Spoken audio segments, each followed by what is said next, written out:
This channel does not promote any violent, harmful, or illegal activities. All content provided by this channel is meant for an educational purpose only.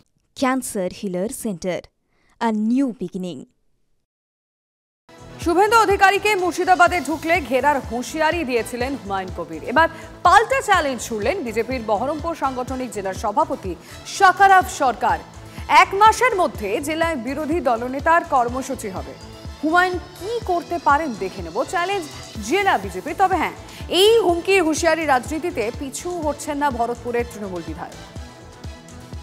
Suvendu অধিকারীর সঙ্গে থেকে আমি রেজিনগরের উপর দিয়ে বেলডাঙ্গার উপর দিয়ে এই বহরমপুরে আনবো।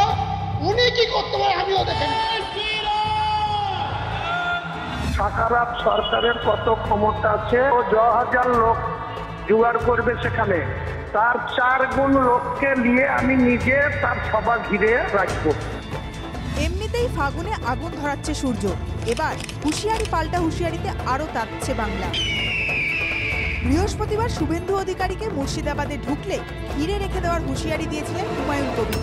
মুর্শিদাবাদে ওনাকে পাঠিয়ে দেন, আগের থেকে যেন আপনাদেরকে জানিয়ে দেয় যে আমি অমুক টাইমে ঢুকছি, তারপরে আমি আমার ভূমিকা দেখাবো।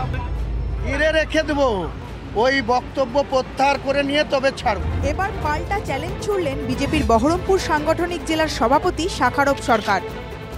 এক মাসের মধ্যে জেলায় বিরোধী দলনেতার কর্মসূচি হবে। হুমায়ুন কি করতে পারেন দেখে নেব, চ্যালেঞ্জ জেলা বিজেপি। এই জায়গায় চা খাবেন, উনি কি করতে পারে আমিও দেখে নেব। উনি কি ভাবছেন? হ্যাঁ, 30% আর 70%। অর্থাৎ মুর্শিদাবাদ মানেই বাংলাদেশ হয়ে গেছে। এখনো ভারতীয় জনতা পার্টি আছে, বিজেপি মুছে যায়নি। বিজেপি হাতে চুরি পরে রাজনীতি করে না। তবে এই চ্যালেঞ্জের মুখে পিছু হচ্ছেন না ভরতপুরের তৃণমূল বিধায়ক।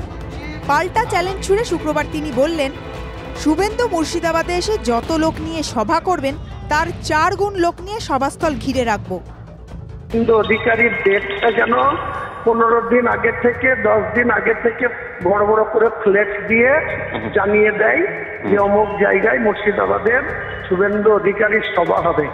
ও 10,000 লোক জোগাড় করবে সেখানে, তার 4 গুণ লোককে নিয়ে আমি নিজে তার সভা ঘিরে রাখবো।